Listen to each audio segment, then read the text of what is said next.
Hey there, Megan Jansen with Employee Wellness Solutions Network. I'm so excited today to continue my mission of chatting with professionals in the employee and corporate wellness space. Today I'm talking with Meghan Vallis. She's Senior VP of Consulting with Apri Insurance. Megan, thank you so much for taking a few minutes of your time today. No problem. I'm super happy to be here, and thanks for having me. Awesome. We share a passion we're both in the people business. You've been in the people business for a long time. And today we're going to talk a little bit about how wellness really fits into the benefit strategy. Would you mind sharing your thoughts and opinions on that? How does it fit within a benefits plan? Yeah, I think that wellness is a foundation of a benefits plan today. When we think about a benefits plan and a benefits strategy from the 80s or even the 90s, when benefits were starting to branch out into smaller employers and they were expected at large employers, the idea there was really to provide insurance for a catastrophic health claim. But since then, benefits have really evolved to be a lot more well-rounded and touch on people's proactive health, cover day-to-day expenses, as well as, make sure that people are protected in the event of a catastrophic health incident. So in terms of back in the day, so we've been doing this for 15 years. You've been in this industry a long time as well. Back in the day, employers were really about employee assistance programs all the time, and that was their definition of a wellness program. Yeah. Can you shed some light on your thoughts on either or integration, where they fit within a benefits plan? Yeah, I think the employee assistance program is foundational in a benefits plan today. It's really that baseline resource for employees and their families. That's kind of the important part too for EAPs. It's also for family members, for mental health, and even some physical wellness, because a lot of EAP programs you can access dietitians, life coaching, that kind of thing. But I think when we're looking at an employee assistance program, we're really talking about mental health, and we're talking about shorter term mental health issues. Whereas, when we think about a wellness program, we really need to think about physical health, mental health, and financial health. So the EAP program really only covers a portion of that, whereas, a full wellness strategy, would branch out into the other aspects. We spend a lot of time at work. We probably spend more time at work than we do at home.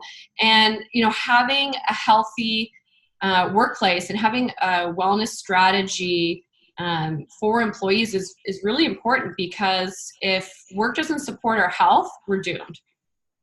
Well said. And I think it also brings to light some discussion on prevention versus reaction.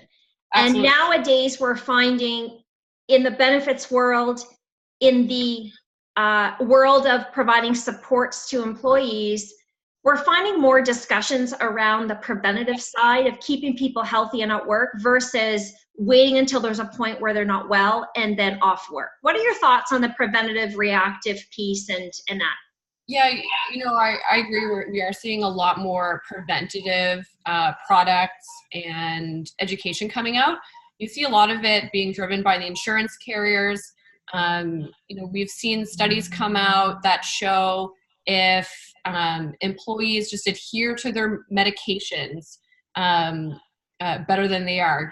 A diabetic can save $4,000 a year because their health outcomes are better. And Medivie Blue Cross did a study, and they found that half of medications aren't being taken as prescribed. And there was a US study that showed that there's 235 fewer ER visits and 50 fewer hospitalizations per 1,000 people when those with diabetes adhere to their medication. So I think the insurance carriers are really realizing if they tap into preventing chronic conditions that are preventable, like type 2 diabetes, like heart disease, and then if we proactively manage these conditions so people are taking their drugs as prescribed and they're living a healthier lifestyle that we'll see claims drop dramatically. We'll see healthcare costs across the board drop with fewer doctor visits, fewer hospitalizations. And I think because they see that, we can save a lot of money in claims, that the insurance carriers are pushing that. That's kind of one side of the coin on the drugs. On the other side, the preventing these conditions from happening in the first place, we're also seeing the insurance carriers, put money into types of programs like that. RBC just launched a brand new wellness program. Green Shield has had their Change for Life program for a long time. Sun Life's piloting a program. Medivie Blue Cross has a chronic health coach. PBC has a program called My Good Health. So they're all getting into this space. And I think we can all see just how important it is. Great. And I think the more conversations we can have about this, the more it's profiling really what's needed in this industry. And I think it's important to have continue that conversation. In terms of some of the challenges you've seen in this space, shed some light on some of the things that you've noticed. Yeah, I think the biggest challenge with a wellness program, and when I say wellness program, I'm thinking more like the physical health side, where we're encouraging employees to live a healthier lifestyle, be more active, eat a little bit better. The biggest challenge is engagement, keeping people engaged in the long term. And then cost is a really big barrier as well, especially for smaller employers. They don't necessarily have the extra funds to pay for these things. And then in larger corporations, we always have the wonderful ROI. What is the ROI of the benefit of the wellness program? Is it working? And can we, how do you calculate the ROI? Can you calculate it? And I think another challenge is also employee turnover.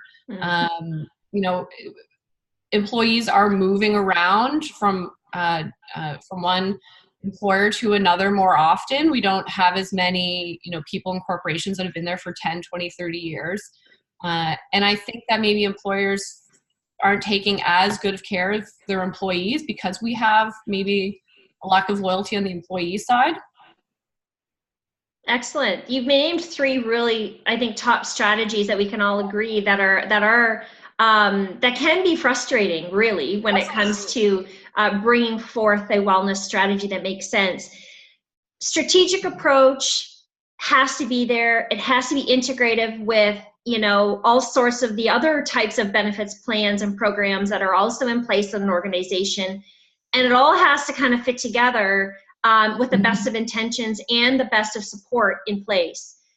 We often find leadership support is so critical in the space of implementing change. Nudging behavior change is a sustainability piece through really any wellness strategy, is how can we help people actually not just say they're sleeping better or say they're moving more, but actually doing it, right? Yeah. And continuing to adopt these healthy lifestyle habits along the way. So I think we've really kind of touched on a lot of those things. And then the back end, if there is a successful strategic approach in place, you have engagement, you have various ways to measure engagement, participation, satisfaction, etc.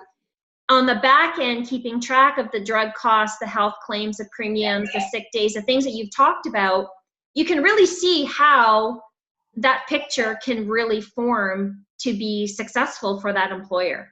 Yeah, absolutely. And I think you really nailed it when you said, you have to have support from the top, and we need to nudge employees. People can't change their habits long-term if they're doing a complete overhaul. It's overwhelming. It's too much. You need to start small. But I think employers can practice what they preach too. When I go to a lunch meeting or a breakfast meeting, it's catered. If I were to bring my lunch to the office, it's probably leftovers, or maybe it's a salad, or if I go out, it's a sandwich. The one thing I'm never going to purchase at lunch is a muffin or a cookie or a brownie or whatever. Most people, I'm going to venture to say, don't have a cookie at lunch. But when you go into a lunch meeting, what's there? There's a huge plate of treats. And, willpower doesn't exist in yeah, it's easy. It's easy to have some, for sure. I don't have a cookie. So I think that we really need to have, small changes, organizations that can't afford to put a wellness program in place. can make changes in just the behavior in the office and the culture. Well, But then in a good wellness program, you know, is going to have those nudges. And we start to hear, you know, the word snackable a lot. You know, it's snackable, you know, material to consume. So it's easy and it's short, and people can commit to these small changes, and, you know, those small changes add up over time. awesome. Meghan, any final thoughts as we tie up our very awesome chat today about this industry? Yeah, I feel like we could talk about this all day. You could. Yeah, so I think that, you know, if an employer were to do one thing around wellness, it would really be to just promote what they have. Employee, you know, you can't set it and forget it. Employees are going to forget that they have the resources there. So we need to keep reminding them, and then we need to remind them that maybe those resources are available for their families as well, like the employee assistance program. I think that's a really important piece, is that a lot of these things are available to their families, and maybe the employees haven't shared that. So I think just constant reminder of these things are available would really help employees. Thank you, thank you, thank you. As you said, we could chat about this forever, and I really, really appreciate your time today and taking a few moments out of yours to chat about this as we continue our mission of elevating the profile and what's out there in terms of employee and wellness and corporate wellness programming. Thank you so much, Meghan. Have a great day. You too. Thanks for having me.